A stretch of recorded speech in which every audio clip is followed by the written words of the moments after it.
وأعدائهم أجمعين أما بعد فقد قال حق سبحانه وتعالى في كتابه المجيد بسم الله الرحمن الرحيم اطیعوا الله واطیعوا الرسول وأولي الأمر منكم بلند صلوات اللهم صل على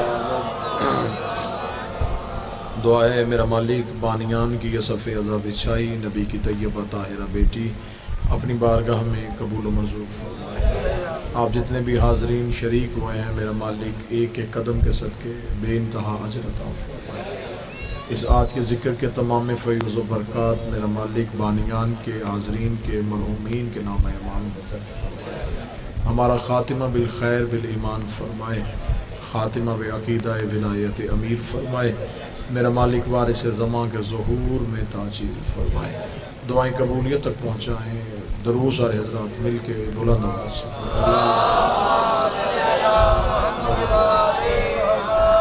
اجازت ہے ذکر شروع کیا۔ آج 8 ذی الحجہ اسلامی تاریخ کے حوالے سے یہ دن اس لیے فراموش نہیں کیا جا سکتا کہ یہ وہ دن تھا جب حسین ابن علی مکہ کی حدود سے جا رہے تھے۔ آج کے دن کی اہمیت کو ہم نے کسی صورت میں ختم نہیں ہونے دینا۔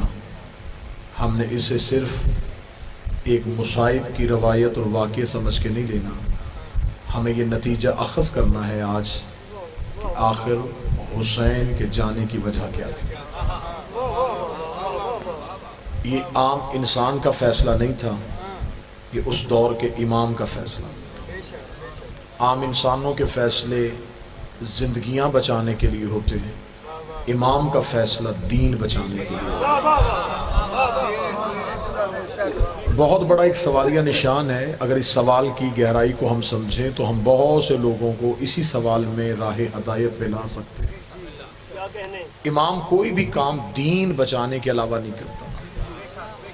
حج پڑھا جا رہا تھا، حاجی آ رہے تھے، اس حج میں کون سا ایسا کام ہے جس سے دین بچ نہیں رہا تھا؟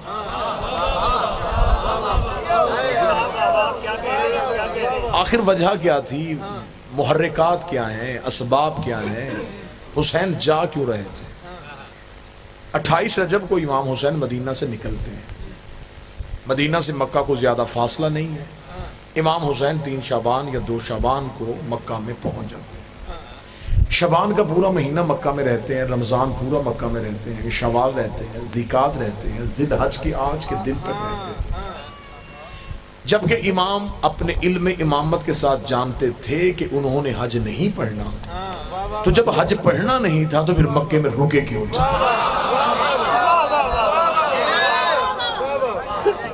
پھر وقوف کی وجہ سمجھ میں آنی چاہیے کہ وجہ کیا تھی۔ میں مثال دے دیتا ہوں، ویسے آئمہ کی یہ مثالیں تشبیہتاً تو غلط ہوتی ہیں، لیکن میں سمجھانے کی نیت سے اسے بغیر تشبیہ کے دینے لگا ہوں۔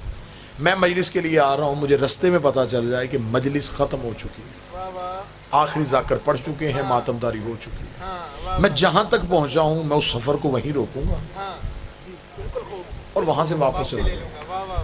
کوئی مجھے کہے کہ چلیں ٹھیک ہے آپ جائیں تو صحیح، تو میں فوراً کہوں گا جس مقصد کے لیے جانا تھا، جب وہ مقصد ہی پورا نہیں ہو سکتا، مجلس ہی تمام ہو گئی ہے، تو میں کیوں جاؤں؟ جب مجھ جیسا کم علم بغیر مقصد کے سفر نہیں کرتا،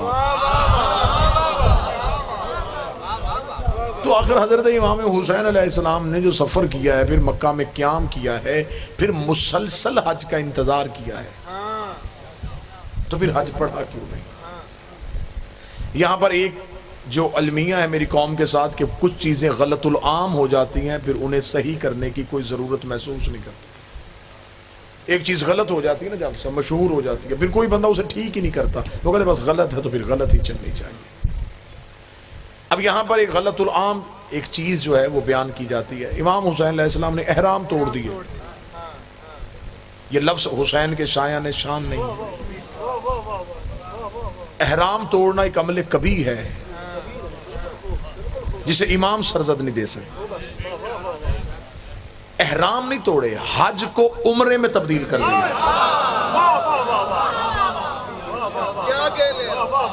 اگر ہم یہ جملہ ممبروں سے پڑھتے اور بچوں کے ذہن میں یہ جملہ بتاتے تو یہ جملہ اختیار امامت کو ثابت کر سکتا کہ امام کے پاس اتنا اختیار ہوتا ہے وہ جب چاہے کسی بھی عمل کو حرام کر سکتا ہے۔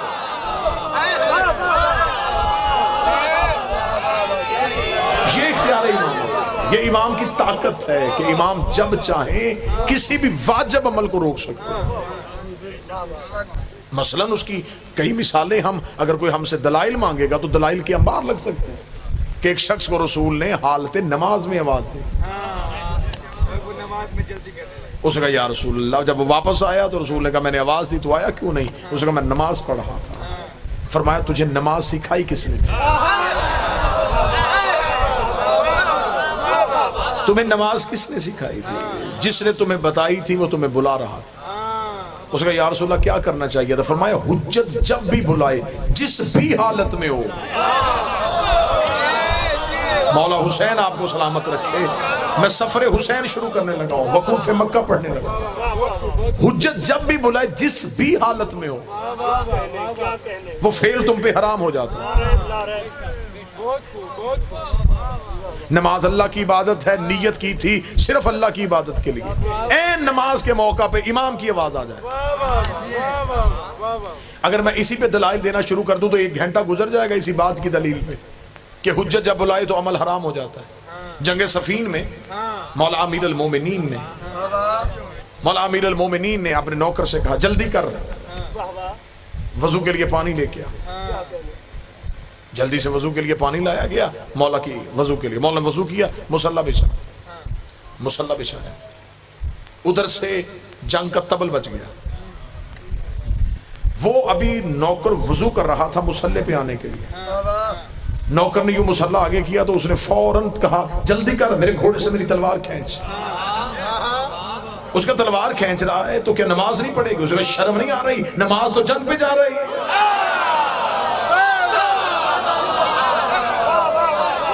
نماز تو جنگ میں جا رہی ہے۔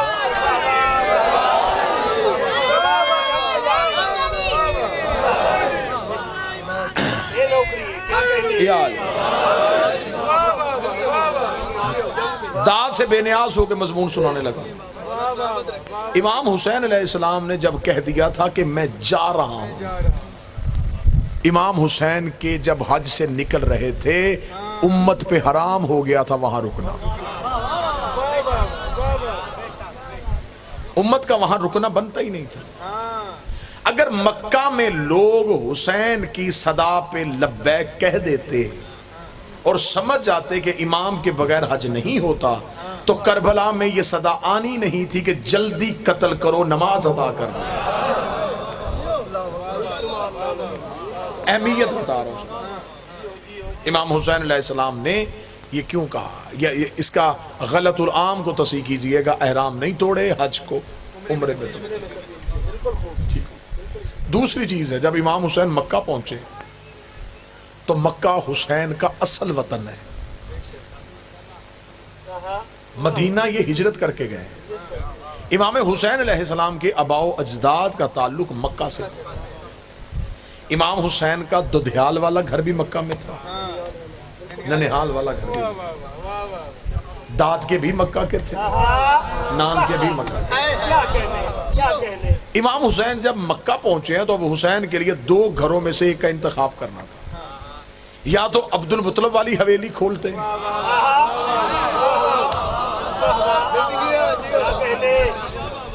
یا اپنی نانی خدیجہ کا محل کھولتے۔ اب دونوں میں سے حسین کا انتخاب کیا ہوا؟ امام حسین نے نانی خدیجہ کا گھر کھولا۔ اب حکمت امام سمجھیے گا، 5 مہینے نانی کے گھر میں بیٹھے رہے، کیونکہ اگر حسین دادے والا دروازہ کھول دے آج مورخ لکھ دیتا یہ حسین کا ددیال کی جاگیر تھی، حسین کو ورثے میں باپ کی طرف سے آئی تھی، حسین نے کھول لیا۔ حسین نے باپ والا ورثہ نہیں کھولا۔ کوئی ایک بندہ ہو جو مجھے صدر کی قیمت دے، حسین نے ماں والے ورثے کا دروازہ کھول کے فتح کے چوروں کو جواب دے دیا تھا، اگر زہرا کا حق نہ ہوتا میں ماں والا دروازہ نہ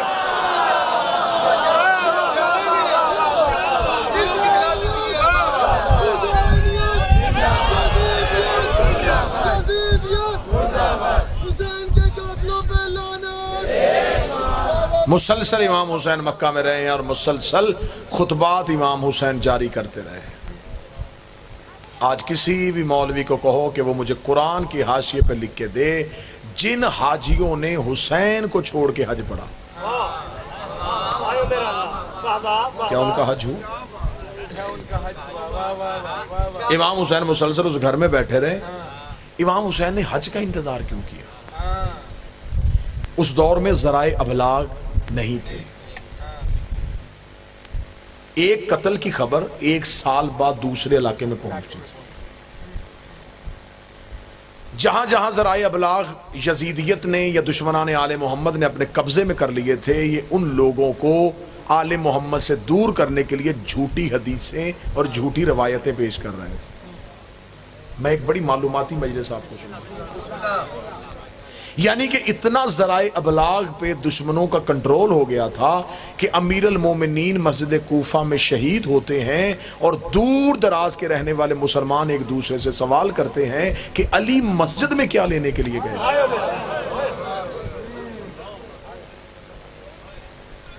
یہ سب کچھ کیوں ہوا؟ یہ غلط حدیثوں کی وجہ سے، یہ جھوٹے راویوں کی وجہ سے کہ جی رسول کے بعد تو خاندان رسول کو اس لیے ممبر سے دور کر دیا گیا ہے کہ وہ تو اب معاذ اللہ ثم معاذ اللہ دین پہ ہے ہی نہیں، لہذا وہ حکومت مانگ رہے تھے، ہم نے ان کو ایک سائیڈ پہ کر دیا، حکومت ہم کر رہے ہیں۔ دشمنان آل محمد نے مسلمانوں کے دلوں میں، جن کے دل میں ظاہراً دشمنی نہیں تھی، نفرت بھر دی تھی۔ اب امام حسین علیہ السلام چاہتے تھے کہ کوئی ایسا موقع ہو جہاں ساری امت اکٹھی ہو۔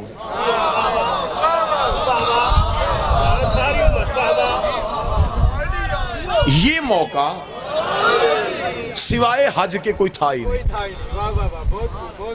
حج میں ہر کسی نے آنا، دور دراز کے علاقوں نے، یمن، مصر، شام، ترکی، بر صغیر، جہاں جہاں مسلمان رہتے تھے انہوں نے اللہ کے گھر کی زیارت کے لیے سال بعد آنا تھا۔ حسین علیہ السلام نے سمجھا اس سے بہتر موقع نہیں ہے۔ حسین نے اس رش کا انتظار کیا کہ امت اکٹھی ہو جائے، اور حج کے دنوں میں صرف مسلمان ہی نہیں آتے تھے، غیر مسلم بھی آ جاتے تھے۔ وہ حج پڑھنے کے لیے نہیں آتے تھے، انسانوں کا سب سے بڑا اجتماع مکے میں ہوتا تھا، تو وہ تجارت کی غرض سے مکے آ جاتے تھے۔ حدود حرم میں داخل نہیں ہو سکتے تھے، کافر پہ پابندی تھی، لہٰذا وہ مکہ سے باہر بیٹھ جاتے۔ کوئی چادریں بیچ رہا ہوتا، کوئی کھجوریں بیچ رہا ہوتا، کوئی جانور بیچ رہا ہوتا، وہ سمجھتے کہ یہ تجارتی منڈی ہے، یہاں پہ ہم تجارت بھی کر سکتے ہیں۔ ٹھیک ہے، اب یہ حج والا موقع بڑا غنیمت والا موقع تھا۔ آنے شروع ہو گئے جی، کوئی ادھر سے لشکر، کوئی ادھر سے لوگ آ گئے، کوئی ادھر سے قافلے، ادھر سے قافلے، ادھر سے قافلے، قافلے اکٹھے ہو گئے۔ اللہ کے گھر کا آج والے دن طواف شروع ہو گیا۔ ادھر اللہ کے گھر کا طواف ہوا، ادھر حسین نانی کا دروازہ کھولا۔ حسین اس شان سے کعبہ کی جانب چلے کہ حسین کے پیچھے حسین کا اپنا لشکر تھا۔ حسین لبیک اللہم لبیک کہہ رہے تھے اور حسین کے نوکر لبیک یا حسین کہہ رہے تھے۔ مولا حسین ہاتھوں کو سلام، حسین اس شان، اس سج دھج کے ساتھ لبیک یا حسین، لبیک یا حسین، لبیک یا حسین، لبیک یا حسین۔ حسین اس شان سے حدود حرم میں داخل ہوئے۔ جو ہی حدود حرم میں داخل ہوئے، ذہنوں میں نقشہ بن رہا ہے جی، تصویر ذہنوں میں لے کے آئیے گا۔ خطابت یہ لفظ نہیں ہوتے، خطابت کا کام ہوتا ہے نقش نگاری کرنا، تصویر آپ کے ذہنوں میں بنانا۔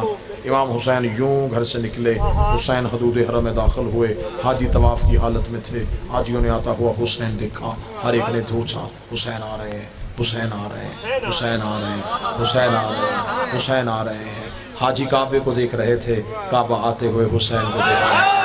حاجی کعبے کو چوم رہے تھے، حسین کی زیارت کے لیے کعبہ چھو رہا تھا۔ حسین چلتے چلتے طواف کعبہ میں مشغول ہوئے. طواف کعبہ میں مشغول ہوتے ہوتے اب حسین نے حجت کا اختیار دکھانا تھا. حسین نے طواف شروع کرنے سے پہلے دائیں طرف ابو الفضل عباس کو دیکھا. عباس کو صرف دیکھا. حسین نے کہا کچھ نہیں. عباس نے ساتھیوں سے کہا حسین کہہ رہا ہے عمرے کی نیت کر لو. حسین چاہ رہا ہے عمرے کی نیت کر لو. عباس حسین کے لفظوں کے پابند نہیں تھے. عباس مزاج امامت کو سمجھتے تھے. عباس حسین کے ابرو کے اشارے کو سمجھتے تھے. اتنا کہنا تھا. حسین کے ساتھیوں نے عمرے کی نیت کر لی. حسین نے طواف مکمل کیا. طواف مکمل کرنے کے بعد حسین طواف سے نکلے. طواف سے حسین کا نکلنا تھا. اب کعبہ میں ہلچل مچ گئے. حدود حرم میں حاجی پریشان ہو گئے. یہ حسین نے کیا کیا؟ حسین کعبہ سے کیوں جا رہے ہیں؟ حسین کیوں جا رہے ہیں؟ فرزند رسول کیوں جا رہے ہیں؟ رسول کا بیٹا کہاں جا رہا ہے؟ ایک حاجیوں کی کثیر تعداد حسین کے پیچھے چلنا شروع ہوئی. حسین حدود حرم سے باہر نکلے. حسین کے نوکر نے حسین کا گھوڑا حسین کے آگے کیا. حسین سواری کی پشت پہ آئے. حسین کے گھوڑے نے چلنا شروع کیا. پیچھے پیچھے حسین کا لشکر. پیچھے پیچھے وہ حاجی. حسین کہاں جا رہے ہیں؟ حسین کہاں جا رہے ہیں؟ حسین کہاں جا رہے ہیں؟ حسین چلتے چلتے اپنی سواری کو اس مقام پہ لے آئے جہاں پہ رسول نے پلانوں کا منبر بنا کے علی کی ولایت کا اعلان کیا. وہاں کے حسین نے اپنی سواری کو روک لیا. حسین نے سواری کو روکا. حسین پشت زین پہ آئے. حسین نے آگے پیچھے مڑ کے حاجیوں کے اجتماع کی طرف دیکھا. حسین نے کہا میرے پیچھے کیوں آ رہے ہو؟ بیعت یزید کی ہے، آج میرے پیچھے پڑنا چاہتے ہو؟ بیعت یزید کی ہے، حج میرے پیچھے پڑنا چاہ رہے ہو؟ کس بات کی مجبوری ہے؟ جس کی بیعت کی ہے جاؤ اسے کہو تمہیں حج پڑھ کے دکھائے. حسین نے کہا واپس پلٹو. میرے پیچھے کیوں آ رہے ہو؟ میرے پیچھے کیوں آ رہے ہو؟ انہیں کہا حسین اگر تو چلا گیا تو ہم عبادت کیسے کریں گے؟ یہ جملہ حسین نے تاریخ میں لکھوانا تھا کہ جس عبادت سے ہم چلے جائیں پیچھے اللہ عبادت قبول ہی نہیں.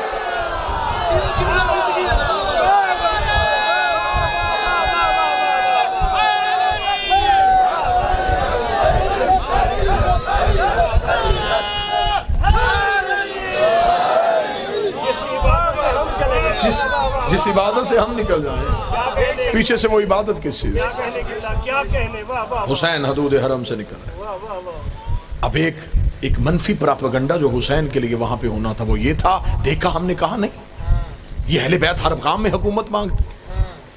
یہ دیکھیں جی اللہ کے گھر کا حج چھوڑ دیا صرف اس بات سے کہ مجھے حکومت نہیں دی گئی. یہ پراپیگنڈا ہونے والا تھا. یا حسین نے عباس کو حکم دیا. عباس سیدھے کعبے کی چھت پہ چلے گئے. باپ نے پلانوں کا منبر بنایا تھا. عباس نے کعبے کو منبر بنا لیا. عباس کعبے کی پشت پہ چلے گئے. کعبے کی عزت اور بڑھ گئی.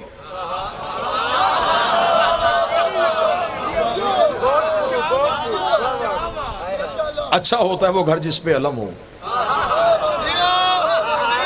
کعبے کی چھت پہ صرف علم نہیں علمدار تھا.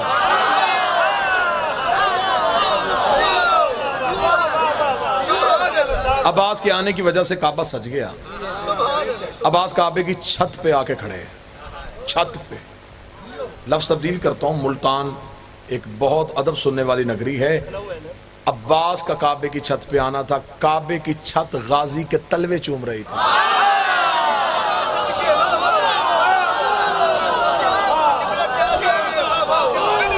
عباس کے پاؤں کے تلوے کعبہ کی چھت چوم رہی تھی. عباس کعبہ کی چھت پہ کھڑے تھے.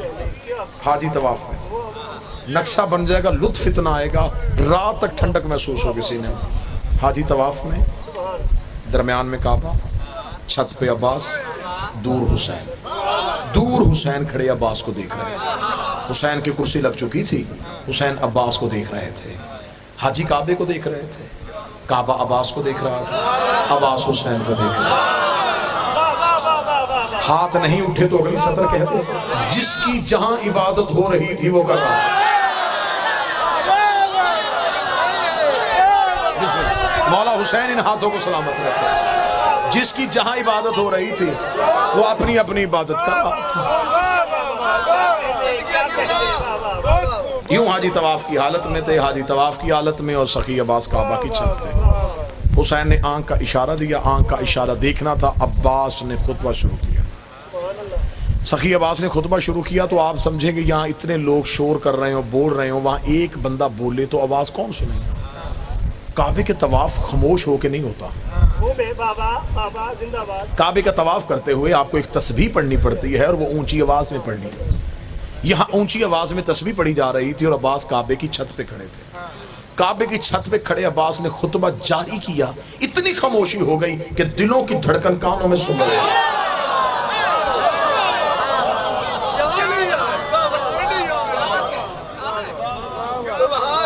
عام شخصیت تو نہیں بول رہی تھی. بسم اللہ بسم اللہ جی رستہ دیں جی. درود سارے حضرات مل کے بلند آواز سے پڑھے اللہم صلی علی محمد. بسم اللہ سے حضور خیریت. بسم اللہ جی. سخی عباس بول رہے تھے. اون شاہ جی تشریف لے آئے. بس بات ختم ہو گئی. عباس بول رہے تھے یوں گل بھائی ہو کالم خاموشی سناٹا. عباس نے کعبے کی چھت پہ کھڑے ہو کے یوں حاجیوں کے اجتماع کی طرف دیکھا, حسین کی طرف دیکھا. عباس کی آواز الحمدللہ. 3 اشارے کیے, تینوں اشاروں پہ زندگی قربان. عباس نے کہا الحمدللہ الذی شرف ھذا بیتی بقدوم. تعریف اس اللہ کی جس نے اس گھر کو اس کے بابے کے قدموں کی وجہ سے.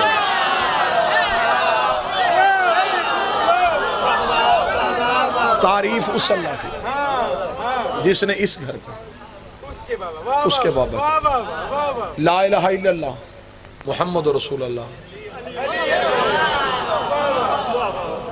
جس نے اس گھر کو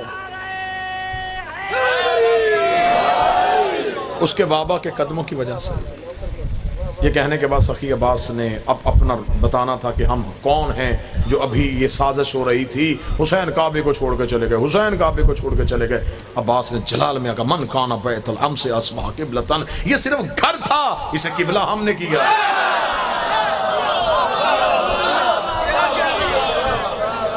گھروں کے طواف تو نہیں ہوتے نا, کمروں کی طرف منہ کر کے تو سجدہ نہیں ہوتا. عباس نے کہا یہ تو گھر تھا, اسے قبلہ ہم نے کیا. اسے سجدہ اینٹوں کی وجہ سے نہیں ہو رہا,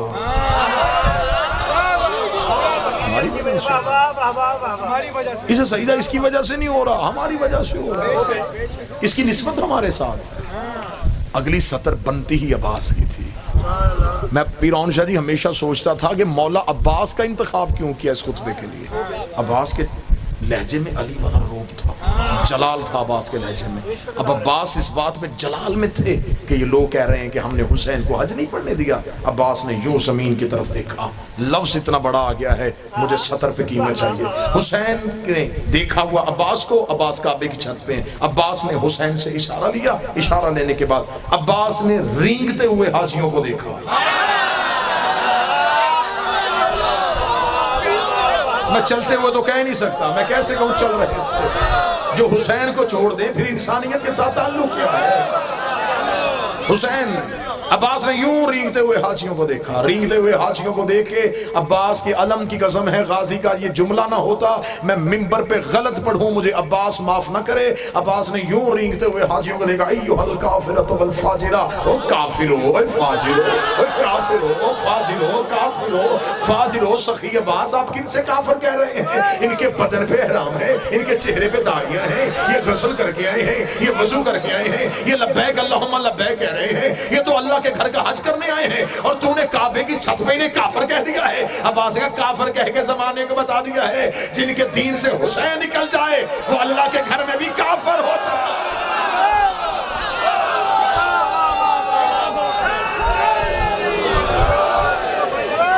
تم کافر ہو, او فاجر ہو, اے کافر ہو, اے فاجر ہو, اے کافر ہو, اے فاجر ہو, اے کافر ہو, اے فاجر ہو. بات ختم ہونے لگی. آخری سطر ہے کافر ہو, اے فاجر ہو. اگلا جملہ جوانی تول کے دینی چاہیے عباس کے قدموں پہ. عباس نے جلال میں آ کے کہا تم کیا سمجھتے ہو, تم نے حسین کا رستہ روکا, تم نے حسین کو حج نہیں پڑھنے دیا. اگر وہ چاہے کعبہ اڑ کے حسین کے قدموں میں.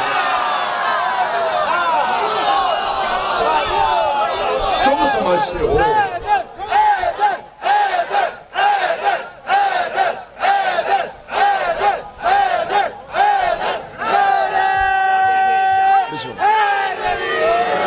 سمجھتے ہو کہ تم نے حج نہیں پڑھنے دیا. اگر وہ چاہے کعبہ اڑ کے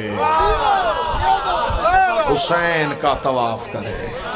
عباس جلال میں تھے نا، عباس نے بھی اتنا کہا اگر وہ چاہے کعبے کی دیواریں ہلنی شروع ہوئی. کعبے کی دیواروں کو ہلتا ہوا حسین نے دیکھا، حسین نے کرسی چھوڑی، حسین تیز قدموں سے چلے، دیوار پہ ہاتھ رکھ، رک جا تجھے بچانے تو میں جا رہا، تجھے بچانے تو میں جا رہا.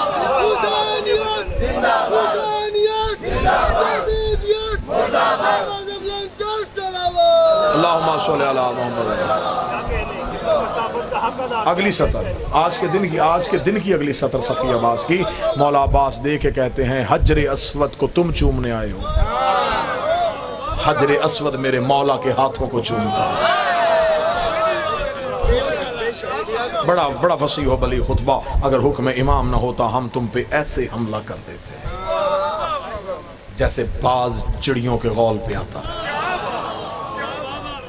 گرجدار خطبہ دیا. بس آخری سطر کہنے لگا حسین کعبہ سے نکلے، لوگوں نے جاتا حسین دیکھا، یہ نہیں دیکھا کہ لے کے کیا جا رہا ہے. حسین کعبے سے کعبہ کی روح کو لے کے چل پڑے. میں نے صدر کہی ہے 2-4 بندوں کے ہاتھ اٹھے ہیں. میں نے کوئی شاعری تخیل نہیں پڑھا تھا کہ حسین کعبہ سے کعبہ کی روح کو لے کے چلے گئے. اب وہاں صرف بدن ہے، روح حسین کربلا لے گیا. اب وہاں صرف جسم ہے، روح حسین کربلا لے گیا. اگر روح وہاں ہوتی تو کربلا کی سواری 70,000 حج سے افضل نہ ہوتی. وہاں جسم ہے، روح کربلا، روح کربلا.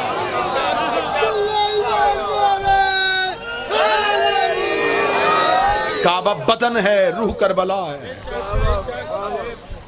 اگر روح کربلا نہ ہوتی تو حسین کی ذری پہ نہ لکھا ہوتا من زار الحسین فقط زار اللہ. جس نے حسین کی زیارت کی، حسین کی نہیں اللہ کی زیارت. بات عرفانی ماحول میں آ گئی ہے تو اگلا جملہ پورا مجمع خاموش ہو. سیدزادے سے دعا لینے لگا ہوں. حسین کعبہ سے کعبہ کی روح کو لے کے چلے گئے. آخری امام نے کربلا سے مکہ زیارت کے لیے نہیں آنا، روح واپس پلٹانے گیا. کعبہ اب بدن کی صورت میں کھڑا ہے. حاجی بدن کے طواف کو جاتے ہیں، زائر روح کے طواف کو جاتے ہیں. بدن کے طواف کے لیے صرف امیر جاتے ہیں. وہاں کوئی شرط نہیں ہے، کوئی بھی جائے. حسین کربلا میں چن کے بلاتا ہے.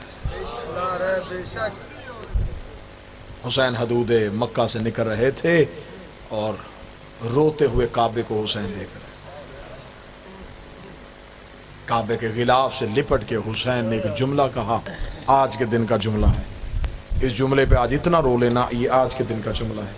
حسین نے کعبے کے غلاف سے لپٹ کے رو کے کہا اگر مجھے زینب کے برقعے کا خوف ہے.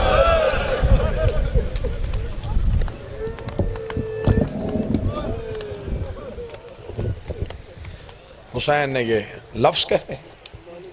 حسین حدود مکہ سے نکل رہے تھے، لوگ سواریوں سے اتر رہے تھے اور علی کی بیٹیاں اونٹوں میں سوار.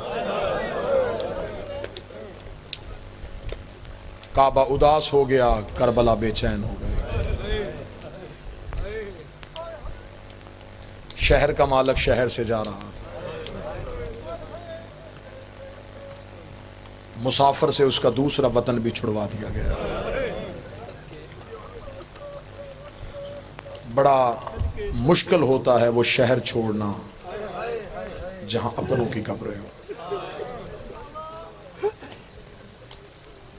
سادات و غیر سادات سے معافی مانگ کے مصائب کی دنیا کا بہت عمدہ لہجہ جن کو سیدان نے نسلوں میں ذکر حسین ودیت کیا ہے، وہ آپ کو جی بھر کے مصائب کے قرآن سے آیتیں پڑھ پڑھ کے سنائیں گے. روتے ہوئے قبر رسول سے اٹھ کے حسین گھر میں آئے. دروازے پہ ہاتھ رکھا، اندر سے ماں کی شکل والی بہن اٹھی. حسین کے گلے میں باہیں ڈال کے کہتی پہلے بتا نانے کی قبر پہ رویا کیوں تھا. حسین نے رو کے جو جملہ کہا، حسین رو کے کہتے آج میرا حسن ہوتا، میں حسن سے کوئی مشورہ کرتا. بھائی کی داڑھی چوم کے کہتی نہ رو، حسن بھی میں ہوں، علی بھی میں ہوں، بطول بھی میں ہوں. جو مشورہ کرنا مجھ سے کر، میں شریکت الحسین ہوں۔ میں نے ماں کے پہلو میں پٹیاں باندھی ہیں، میں نے بابے کے سر پہ پٹیاں باندھی ہیں، میں نے حسن کے جنازے سے تیر کھینچے۔ حسین جو مشورہ کرنا مجھ سے کر۔ حسین تڑپ کے کہتے ہیں عالیہ پھر مشورہ تو یہی ہے، محاذ دو ہیں میں اکیلا ہوں۔ میں کربلا میں جاؤں تو شام فتح نہیں ہوتی ہے، میں شام جاؤں کربلا فتح نہیں ہوتی۔ جہاں جہاں سید بیٹھے اگلے جملے پہ ہائے نکلے گی، بھائی کی داڑھی چوم کے کہتی ہے ان میں سے مشکل کون سا؟ حسین رو کہتے شام کے لوگ بڑے کمینے ہیں، تڑپ کے کہتی کربلا تو سو جانا، شام تیری زینب چاہیے۔ تڑپ کے حسین نے رو کے کہا عالیہ شام کا مزاج تیرے لائق نہیں، شام کے لوگ بڑے کمینے ہیں، یہ نبیوں سے فتح نہیں ہوا۔ تڑپ کے کہتی نہ رو، میں علی کی بیٹی ہوں، تب تک اٹھوں گی نہیں جب تک یہ نعرہ نہ لگ جائے حسین حق پہ تھا۔ عالیہ شکریہ۔ یہ کہنے کے بعد حسین کی آنکھ سے پھر آنسو آیا، اپنی چادر سے حسین کا آنسو صاف کیا، رو کہتی اب کون سا درد ہے؟ حسین رو کے کہتے فوج ایک ہے محاذ دو۔ فوج کربلا میں لڑاؤں یا شام میں لڑاؤں؟ رو کے کہنے کی میں جنت اور دوزخ تقسیم کرنے والے کی بیٹی ہوں، اگر تو کہے فوج میں تقسیم کروں؟ کیسے تقسیم کرے گی؟ رو کہتی رقیہ مجھے دے دے، عباس تو دے دے، لیلہ مجھے دے دے، اکبر تو رکھ لے، فروہ مجھے دے دے، قاسم تو رکھ لے۔ حسین میں تڑپ کے رو کے تیری ایک منت کرتی ہوں، اگر ہو سکے ایک سجاد مجھے دے دے، مجھے شام کی گلیوں میں تیری یاد آئے، میں تیرے لال کا چہرہ۔ حسین فوج تقسیم کرتے ہیں، فوج تقسیم ہو گئی۔ فوج تقسیم ہونے کے بعد حسین اٹھے، رو کے آواز آئی حق ادا کر دیا تو نے شریکت الحسین ہونے کا۔ مولا حسین کا قدم حجرہ عالیہ سے باہر گیا، دوسرا قدم اٹھنے سے پہلے حسین رک گئے، کاندھے پہ ہاتھ رکھ کے تھی اب کیوں رکا؟ رو کے کہتا ایک تکلیف اور ہے، ایک مشکل اور ہے۔ مشکل بتا، میں مشکل کشا کی بیٹی ہوں۔ جو غازی کے نوکر بیٹھے ہو ہائے کہنا، حسین رو کہتے عباس کو کون سمجھائے گا؟ اتنا جملہ کہنا، رو کے کہتی ہے یہیں پر رکا، مفزا غازی میرے دروازے پہ بولا، روتا ہوا عباس عالیہ کے دروازے پہ آیا۔ بی بی رو کہتی پہلی اور آخری بار کہہ رہی ہوں، جو حسین کہتا جائے وہ کرتا۔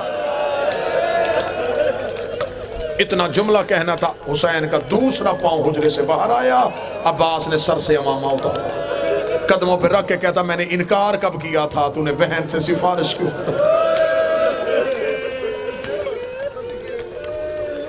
فہرست مکمل ہو گئی۔ بنی ہاشم کے مرد گھوڑوں پہ بیٹھ گئے، مستورات اونٹوں پہ بیٹھ گئیں، دروازوں کو تالے لگ گئے، سغرا کے ہاتھ میں چابیاں آ گئیں۔ 2 منٹ بعد میں منبر چھوڑنے لگا ہوں، بالکل تھوڑے دنوں بعد محرم ہے، پھر محرم کے بعد سفر۔